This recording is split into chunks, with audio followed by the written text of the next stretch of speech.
Hello, I'm Christopher Lee. Welcome to Ghosts.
Welcome to Hobbs Manor, my friend. Please excuse me for calling you out at such a late hour. I trust you had a pleasant journey. Mark my words, you have an eventful time ahead of you. Allow me to introduce myself properly. My name is Dr. Marcus Grimalkin, and I have devoted my life to the study of the paranormal. It is time for me to decide once and for all whether ghosts are reality or fiction. I hope that you can help me to make this decision. My visit to Hobbs Manor, a house that is world famous for its ghostly activities, is the climax of my life's work. I came here to gather the evidence around me, the documents, films, and records that I have painstakingly collected over the years. Make use of the research material that you will find inside the house. You will have to look carefully for it, as objects in this house appear to gain a life of their own. Use my findings to make your own decisions. If you join me on my quest, you may be rewarded with great knowledge, but be warned, you may not like everything that you find.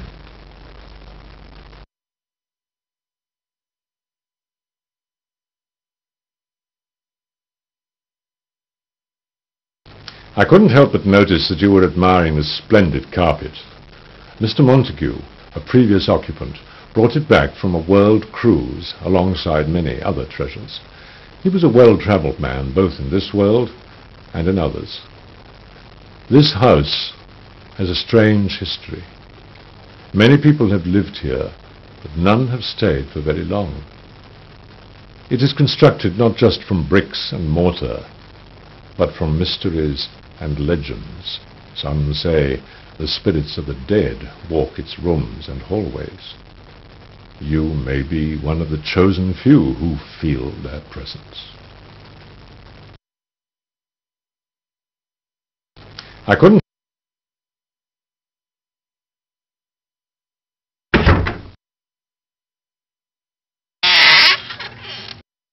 If you want some advice to get ahead, there's more to the laboratory than meets the eye.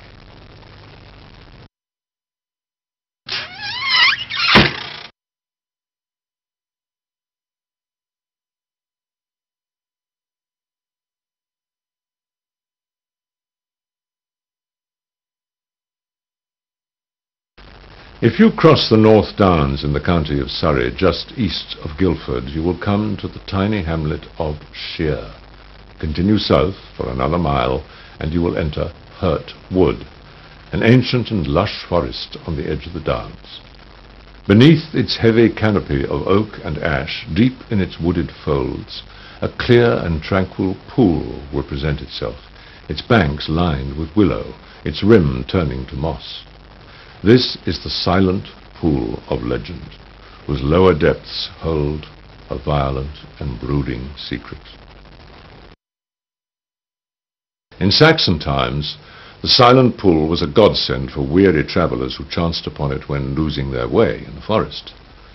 For Emma and Philip, who lived and worked in the woods, it was far more. It was their secret place, where they could forget the long labours of the day and bathe in the pool's placid waters.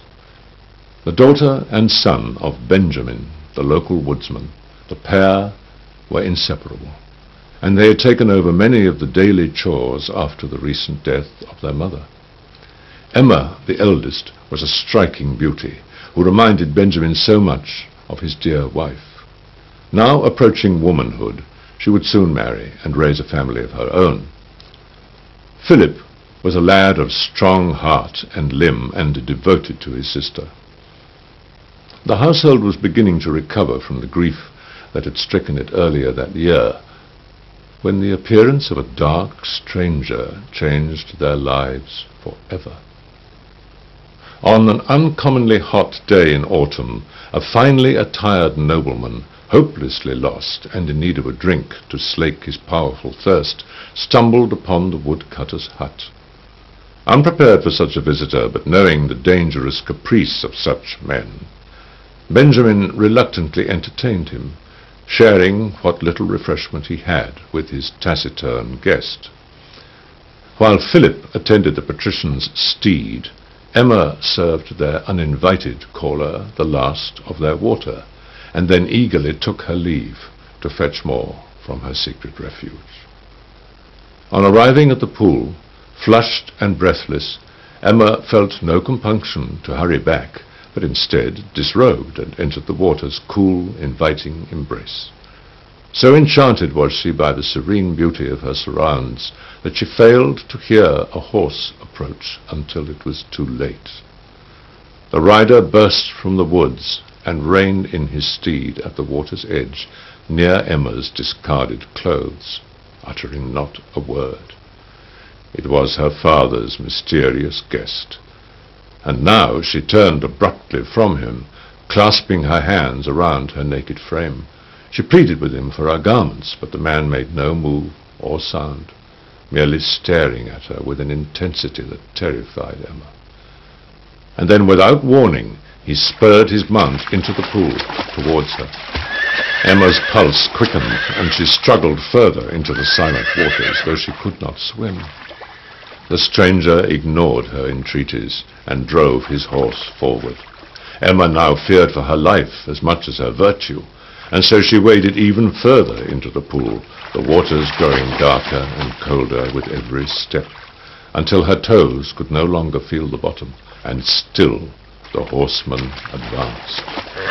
Sobbing convulsively, and now feeling a numbness creep up her flailing legs, Emma screamed as loud as her tightening lungs would allow, instinctively reaching out to the mysterious intruder.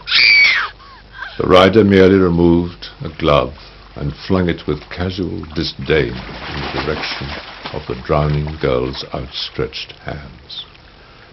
Emma let out one more frantic yell before her mouth filled with water. Deep in the woods, Philip heard his sister's scream and rushed as fast as his limbs could carry him in the direction of the cry. When he reached the pool, Philip could at first see only the stranger on his steed a short way out from the bank. But then he caught sight of Emma thrashing wildly in the deepest part of the pool. Wading in without a second thought, Philip reached his sister, whose energy had been all but sapped by the icy waters which now enveloped them both. Yet he could not keep her head above water, and his own strength began to fail him. In one last desperate lunge, he tried to push his sister towards the bank, but he fell back under the effort, and the pool's inky depths dragged them down slowly and inexorably. They never surfaced again.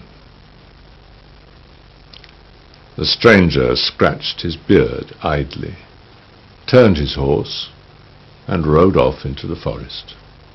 Behind him, the waters of the pool stilled over like a glassy sheet, leaving no trace of the tragedy that took place barely moments ago.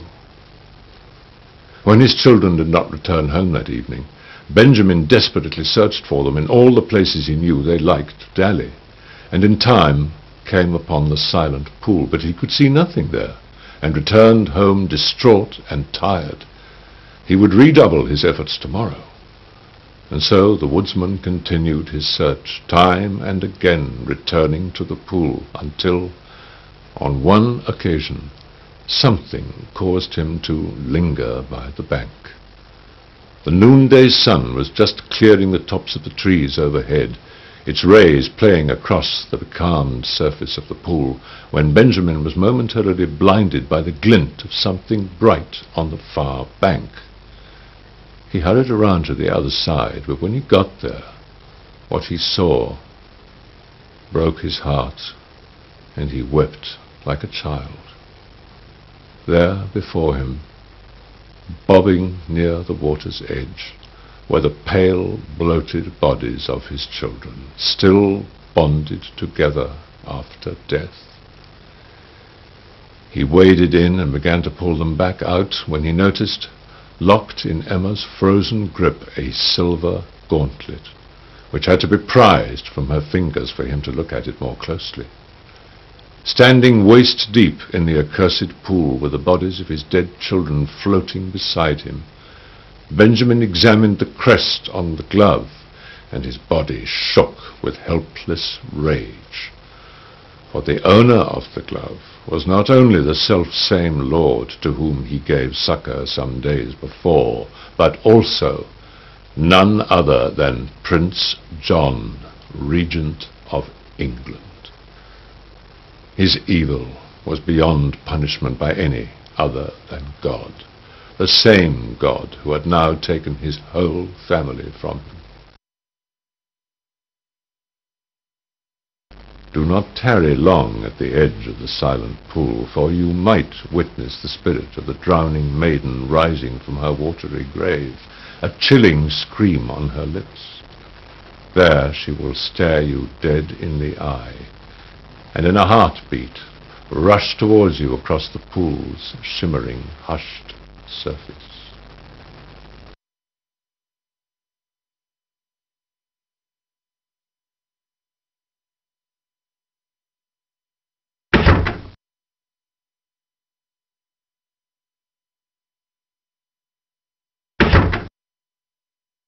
Local vet Keith Michael has assured us that the cat will make a full recovery. And finally, tonight's special report investigates a real-life haunting. The residents of this 300-year-old house, set deep in the countryside of West Yorkshire, England, have been experiencing strange phenomena. An apparition of a woman known as the Nanny has been seen in various locations around the house, invariably carrying washing in her arms. Local historian Norman Reed told our reporter that local records show that a wet nurse lived here in the 18th century. Witness Mavis Hartley is convinced that the apparition she has seen is the spirit of this woman. We have arranged for Ruth Brewery, a woman with psychic abilities, to visit the house to give her opinion of the ghostly events. She has not spoken to the residents before and has been told nothing of the events. Ruth's visit to the house proved largely uneventful until she entered the small bedroom on the first floor. She made the following statement to our reporter after the event. As soon as I stepped into the bedroom, I felt a wave of oppressive cold come from the eaves and near the fireplace. I knew that this was a place where the spirit had slept.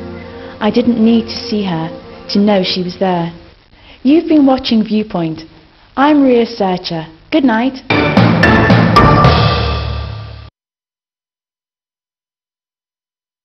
you sure you want to leave the house now?